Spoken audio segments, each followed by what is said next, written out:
दोस्तों जैसा कि मैंने आप लोगों को पिछले लेसन में बताया कि कलर को अच्छे तरीके से अंडरस्टैंड करने के लिए कलर थ्योरी को समझना होगा और कलर थ्योरी डिपेंड करती है कलर व्हील पे। तो आए कलर व्हील के बारे में जानने की कोशिश करते हैं। दोस्तों आइजैक न्यूटन नामी एक बंदे ने 1706 में कलर थ्योरी को मजीद डिफाइन करने की गर्ज से कलर व्हील को इजाद किया।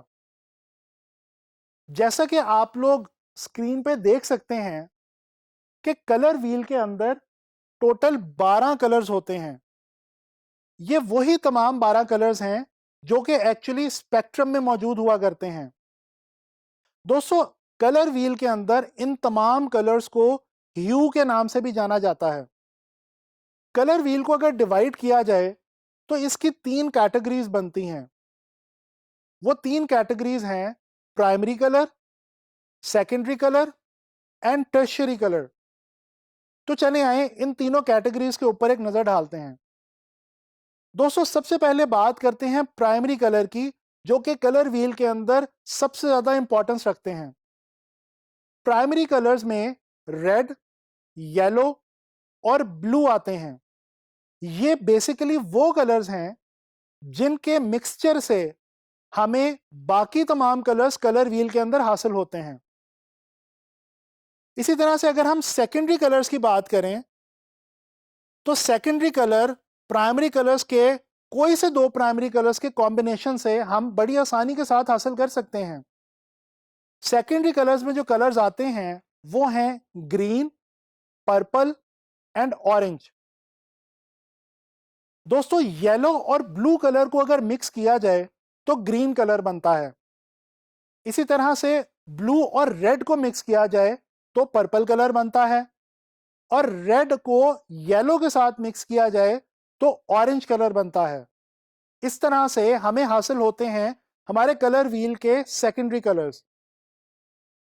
अच्छा अगर अब हम टर्शियरी कलर्स की बात करें तो ये बेसिकली प्राइमरी कलर्स और प्राइमरी कलर्स के साथ पाए जाने वाले सेकेंडरी कलर्स के कॉम्बिनेशन से हमें हासिल होते हैं।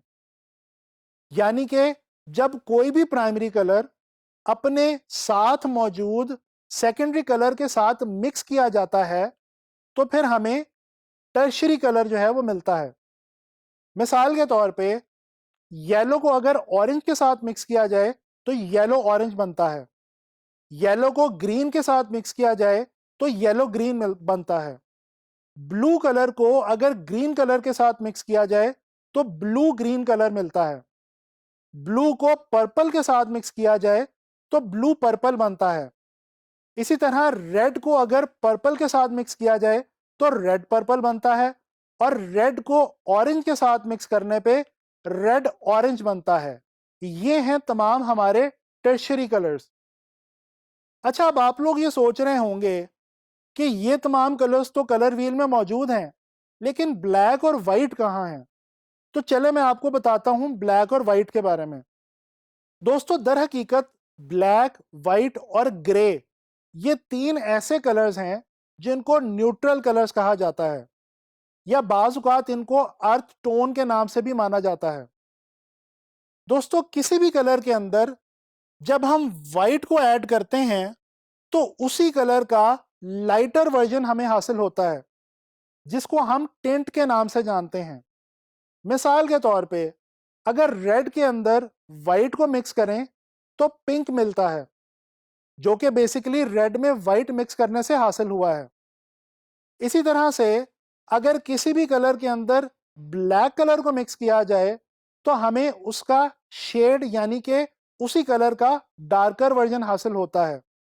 मिसाल के तौर पे रेड के अंदर अगर ब्लैक को मिक्स किया जाए तो मरून कलर बनता है जो कि बेसिकली रेड कलर का शेड है।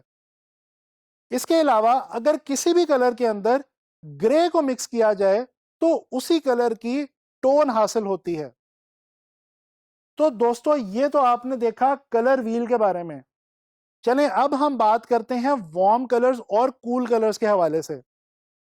अगर हम अपने इसी कलर व्हील को दो हिस्सों में डिवाइड कर दें तो हम देखते हैं कि हमारे पास तीन तीन कलर्स के दो सेट्स मिलते हैं, प्राइमरी कलर्स में से और सेकेंडरी कलर्स में से।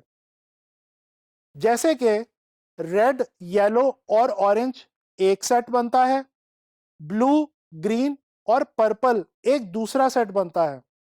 ये जो रेड, येलो एंड ऑरेंज है, ये वार्म कलर्स हैं, और ब्लू, ग्रीन और पर्पल जो हैं, ये कूल कलर्स के तौर पे जाने जाते हैं। दोस्तों, कुछ बात करते हैं वार्म और कूल कलर्स के ओरिजिन के हवाले से और हमारी लाइफ पे उनके इफेक्ट के हवाले से। दोस्तों, सूरज की रोशनी या आग, इन दोनों को अगर आप बगौर जायजा लें तो आपको इनके अंदर रेड, येलो और ऑरेंज दिखाई देंगे, जो कि बेसिकली वार्म कलर्स हैं। तो इस तरह से आपको पता चला कि रेड, येलो और ऑरेंज जो कि वार्म कलर्स हैं, उनका जो ओरिजिन है वो भी वार्म ही है। इसके बरक्स अगर हम नेचर में देखें तो जो कूल कलर्स हैं जैसे कि ब्लू, ग्रीन और पर्पल, वो हमें पानी में और पौधों में नजर आते हैं, जो कि अपने अंदर कूल एलिमेंट्स हैं।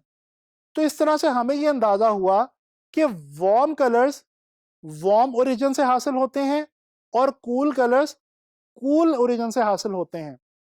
बिल्कुल इसी तरह से जिस तरह से वार्म और कूल कलर्स का ओरिजिन वार्म या कूल होता है, उसी तरह से इनका एक्सप्रेशन भी वार्म या कूल ही हुआ करता है। मिसाल के तौर पे रेड कलर पैशन, एनर्जी और बाजुकात डेंजर को एक्सप्रेस करने के लिए काम आता है। इसके बरक्स जो ब्लू कलर है वो रिलैक्सेशन और कामनेस को शो करता है। तो लिहाजा रेड जो कि एक वार्म कलर है, उसका एक्सप्रेशन भी वार्म है, और ब्लू जो कि कूल कलर है, उसका एक्सप्रेशन भी कूल है।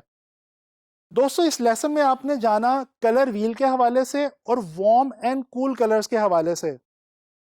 आने वाले लेसन में हम बात करेंगे कि ये जो वार्म एंड कूल कलर्स हैं, ये हमारी ज़िंदगी पे, हमारे मूड पे क्या असर रखते हैं, और डिज़ाइन में, ख़ास तौर पे ग्राफिक डिज़ाइन में इनका क्या रोल है।